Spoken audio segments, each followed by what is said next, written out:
আব্বা জানো আজকে বাইক নিয়ে আইসিন ওয়ারিসের লিগিয়া।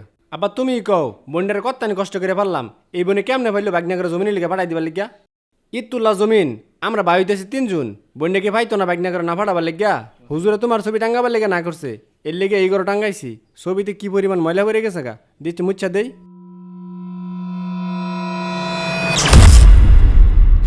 ও ভাই তোরা কই তাড়াতাড়ি আয় আব্বা হ্যাঁ? আমার জ্বর মারছে। কিসে? আমার হাত তো বাইরে মাথা ধর, ধর। ব্যথা করতাছে। এদিকে আহ, বহ না বহ। কি হয়েছে তোমার? কি হয়েছে ভাই? আব্বা আমার জ্বর দিছে রে। আব্বা মনে রাগ করছে এমন এক জ্বর দিছে আমার মাথা মধ্যে হুদ্দা ঘুরতাছে। আব্বা রাগ করছে? কি রে? ওই যে বাইকের আইসিন যে বোনের ওয়ারিস যে দিছিলাম না লিগে মনে আব্বা রাগ করছে। তোর বোনেরও ফোন দে ওয়ারিস দিমু। ফোন লাগাইতেছি তে জমিন দিয়ে ওয়ারিস দিবা না টিয়া পয়সা দিয়ে একটা বাউ করে দিবা? জমিন দিয়ে তো দূর লাগবো। জমিনের তো দাম বেশি। ঠিকই তো কইছস জমিনের তো অনেক দাম। 1 কাঠা দিলেও প্রায় 2 লাখ টাকা। বংশং বুঝাইয়া টিয়া দিয়ে দিমু।